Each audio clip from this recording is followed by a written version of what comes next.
Həftəlik bürclər, qoçlar, şirlər, ox atanlar, od ünsürlərini bu həftə nələr gözləyir? Od ünsürləri yenə şəxsiyyəti qarışdırıb kaş eləmişsiniz.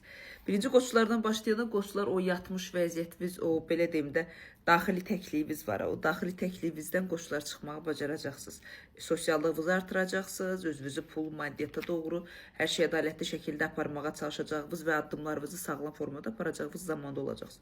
Sadəcə mənə çatmayan məqam odur ki, yəni heç bir yerdə bu həftə qoçlar özlərini xoşbəxt hiss eləməyəcəklər. Yəni ətrafında olan bütün insanlarda, belə deyim də, topluluğun tərkibində istədiyiniz kimi gücləməyiniz yoxdur.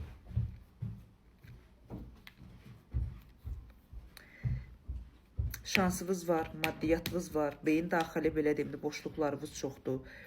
Düşdüyünüz mühitdə istədiyiniz sosiallıq əldə edə bilməyəcəyiniz bir məqamda olacaqsınız. Bu həftə nə istədiyinizi bilmirsiniz, qoçlar, xəbəriniz var. Çünki elə bir vəziyyətdəsiniz ki, baxın, addımlayırsınız, dayanırsınız, addımlayırsınız, dayanırsınız. Yəni bu həftə udarınız yoxdur, sadəcə bu həftə özünüzün gücsüzlüyü var, özünüzün narahatçılığı var, özünüzün boş yanaşmaları var.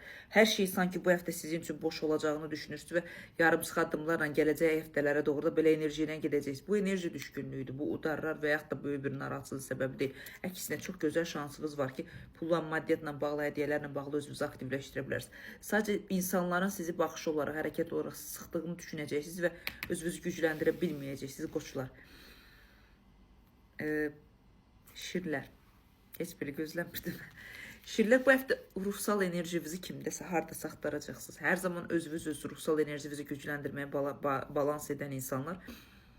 Bu həftə, belə deyim də, hər şey normaldır, amma qoçlar kimi İstəyirəm, diqqət istəyirəm, güc istəyirəm, sevgi istəyirəm, danışmaq istəyirəm ki, bu həftə yanaşmalarınız olacaq. Sanki bir balaca pauzaydı, boşluqda qalacaqsınız və boşluğu davam elətdirəcəksiniz. Yəni, yatmaq istəyiniz çox olacaq, hərəkətsiz dayanmaq istəyiniz çox olacaq, böyük bir yenilənmə istəyiniz olacaq. Sadəcə bu həftə o qədər sevgi şəxsiyyətə yüklənmişsiniz ki, yəni, o qədər diqqət istəyəcəksiniz, o qədər nəvaziş istəyəcəksiniz, o qədər insanların sizə doğru sağlam formada güc vermələrini, enerji vermələrini, sevgi vermələrini istəyəcəksiniz ki, bu boşluğu doldura bilməyəcəksiniz. Həftənin cümə axşamından sonra ümumiyyətlə belə deyim də tam elə bir hər şey axarını buraxmış, o dalğavuz, o günəşimiz, o emosionallığımız dayanmış bir vəziyyətdə olacaq. Allah xeyir eləsin. Ümumi pis deyil, əslində qalsa, bu monoton vəziyyət, bu dalğalanmamağınız, bu enerjili bir vəziyyətiniz bir müddət dayanmış vəziyyətdə olacaq. Həftəlik dəyərləndirsə şirlər 75%-ə qədər uğurlu edə bilərsiniz.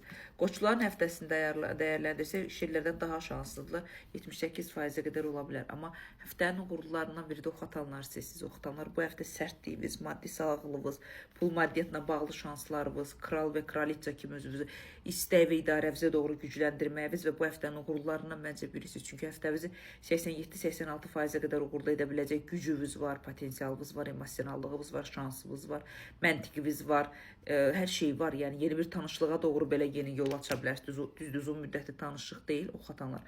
Amma yeni bir tanışlıqlar sizin ətrafınızda ola bilər. Gözəl həftədir, çünki imperatriça gəlir, böyük arkana kartların aktivləşməsi, tılsım pul aktivləşmələri həddən artıq çoxdur və maddiyyatınızın cəzbedici şəkildə sizə doğru gəlməsi uğurlu bir həftə olacaq o atanlar. Narahatcı bir həftə deyil. Bir balaca gözlə başla nə qədər narahatçılıqlarımız var. Onları biraz fikir versək, ox atanlar uğurlu həftədir.